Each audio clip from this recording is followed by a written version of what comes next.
Hello, and welcome to Interlocking Threads, conversations with international students.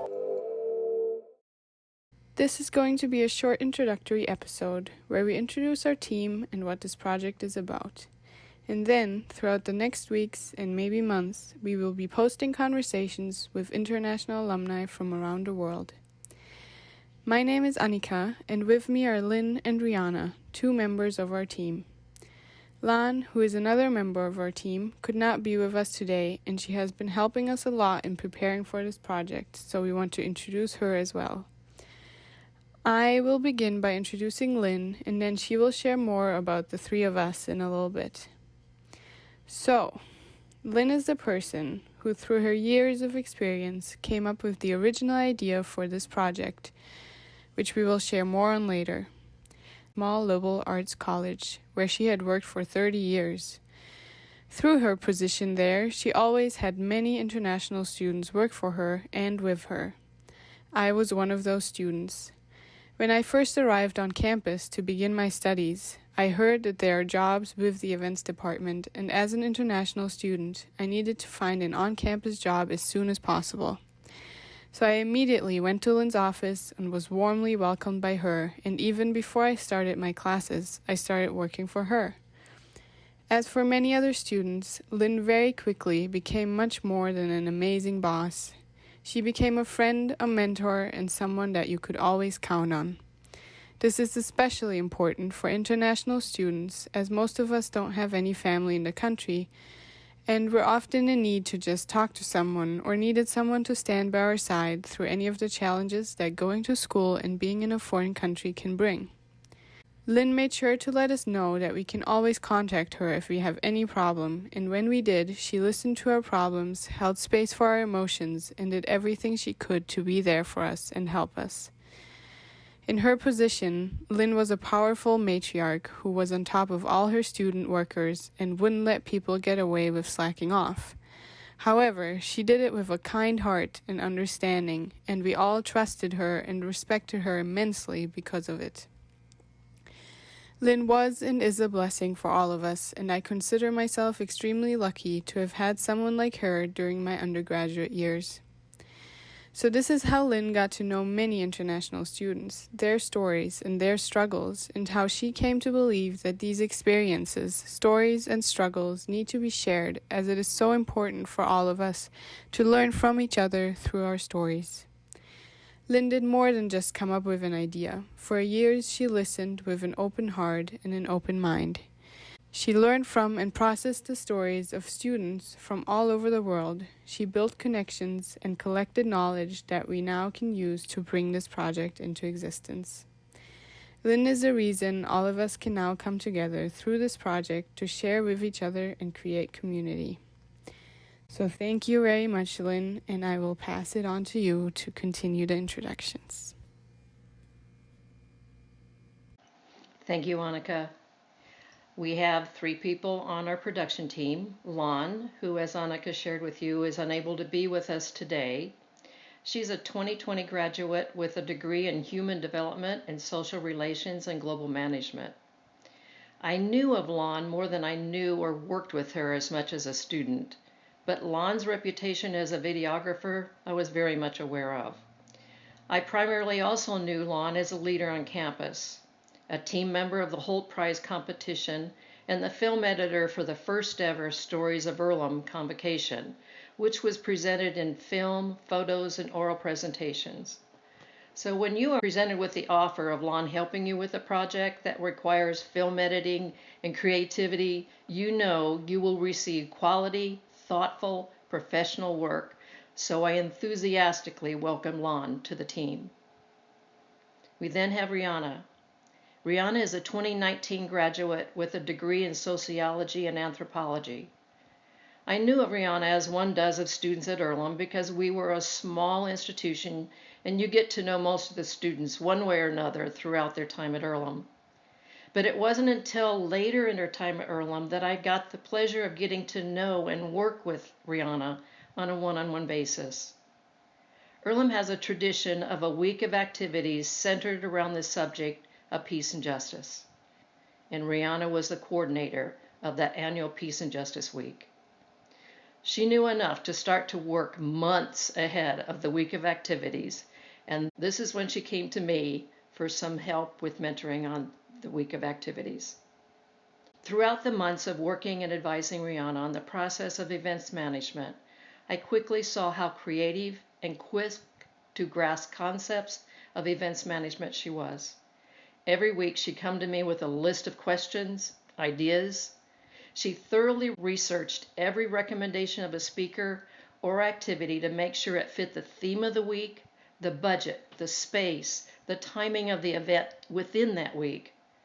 Rihanna was able to navigate her way through the process of working with a diverse group of student leaders, institutional processes, budgets, concise and clear communication, which resulted in a week of memorable and thought-provoking activities for Peace and Justice Week.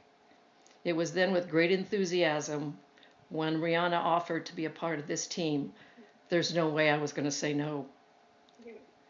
Then we have Annika. Annika is a 2019 graduate with a major in Peace and Global Studies and Physics. As Annika shared, I first got to know her because she worked a variety of positions in the events office. But I soon became aware of Annika's leadership abilities when she was able to coordinate the on-campus marketing for events hosted by the events office. She supervised and held accountable a crew of students who were like herding kittens in finding ways to market the events hosted by the events office, which were tailored specifically for each event and the audience we were trying to attract. While she was working on the marketing, she was also a staff member in the box office. It quickly became apparent here as well that she could assume the role of manager, where she set work schedules for staff, marketed information about the box office, and took a major role in helping us establish an online ticketing process for the college and manage the box office on show nights. I become to view Annika as polymath, which is a word I had to look up because I had to find the exact word that described what I see in Annika. And polymath is an individual whose knowledge spans a significant number of subjects and is known to draw on complex bodies of knowledge to solve specific problems. That's Annika. For every project Annika works on, she seems to find a way to develop a level of knowledge on all aspects of every project she's involved. You can now see how excited I was to welcome all three of these women to this production team on a project I hold dear and near, and a project that is important especially in these trying times, when the value of internationalism is devalued and how truly interconnected we all are. Thank you, Lynn. So I'll continue by starting to introduce our project and what we're going to do here. So this is a project that we now started to connect with international alumni through casual conversations that are grounded in our current situation and past shared experiences. Throughout this project, we're planning to chat with people from around the world who have studied in the United States to create and refresh connections and to check in with our guests about how they are doing during these strange and unusual times. This project is becoming more and more relevant now, given recent devastating decisions for immigrants and specifically student immigrants, and we hope that this project can support a shared understanding of what it means to be an international student in the U.S., and what alumni across the world are feeling about the effects of these immigration decisions, the pandemic, and the protests erupting across the globe. So now we just want to share some of the history of this project. And so Lynn, could you start with your first piece? Yes. During my 30-plus years of working at Earlham College, I employed and worked with students in areas of events management. And for whatever reason, the majority of those students turned out to be international students. It was in working with this particular set of students that I began to realize a whole other level of challenges associated with being an international student studying in the United States versus being a domestic student pursuing an undergraduate degree in the U.S. I also began to realize that these challenges were not obvious to most people. I became aware of the additional layer of challenges associated with being an international student after graduation while they walk through and work through the processes involved in applying for OPT, getting a job, an internship, or attend graduate school. It was here that I began to formulate the idea that maybe, somehow, someone ought to be working on a way to share these stories. But how do I find a way to share these stories about international alum who graduate from a small liberal arts college located in Richmond, Indiana, who worked for or with a middle-aged white woman until she started working with international students, had no idea how interrelated we all were, but how many more layers there are for the international student to navigate to get their education, and then the challenges associated with that education in pursuing a job, internship, or graduate school. It was by a chance encounter with the president of the college that I learned about the oral history of Liberal Arts Association and a workshop that they were hosting. I applied for a grant to participate in the workshop, and I shared my idea of sharing the stories of the journey of international students studying in the United States. I was awarded the grant, which paid for my participation in the workshop. And at the workshop, I nervously presented my idea, and it was endorsed by OHLA as a worthwhile project for me to pursue and for them to support. I thought I could do the interviews on my own, and even interviewed a few alumni, but quickly realized I was way over my head on the technical side of editing and posting the interviews. It was when I learned that the Great Lakes Colleges Association Expanding Collaboration Initiative, supported by the Andrew W. Mellon Foundation, was sponsoring a grant-funded project for student-faculty collaboration research projects. And I thought, here's something I could do to start to share the stories of the international student's journey. If only I could find a student who knew anything about film and editing and just might be interested in the project. And that's when Annika came to mind. I presented the idea to Annika. I asked her to sleep on it, and luckily she accepted the offer to work together on the project, the International Journey. We worked together on the application, and we received the grant. We then worked most of Annika's senior year on the project, interviewing alumni remotely and on site, editing the interviews, learning how to post interviews on the website, and writing a reflection about the project. And those interviews are available on the OHLA website. Once the grant was over, I still felt that there was more to the story. I'd compiled a list of almost 100 international alum who all wanted to share their stories. Luckily, Annika too agreed that we'd only scratched the surface of sharing the stories of what it meant to be an international student. We began to think about doing a documentary, and that is when our current production team came into being. Yes, so as Lynn shared, I joined Lynn in turning this idea for the project into reality in 2018 when she told me about the idea and the possibility of getting funding through the Oral History and the Liberal Arts Association. And when Lynn told me about this project, I immediately knew I wanted to be a part of it, so there really wasn't much to sleep on. This project immediately felt very important to me personally, to our community, and to the world at large. And I was honored that Lynn thought of me and asked me to join her.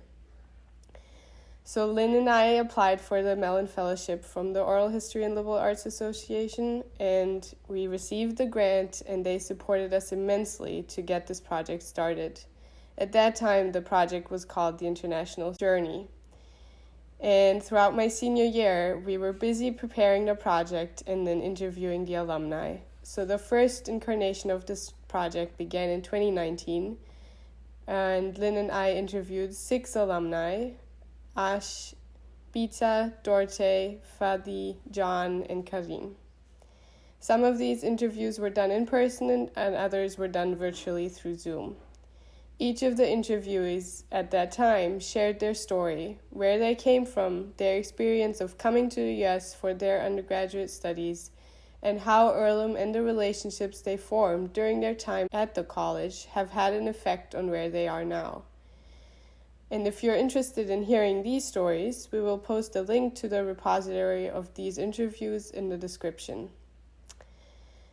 And then when we finished that phase of the project, I graduated pretty soon after, and yet the project never felt finished.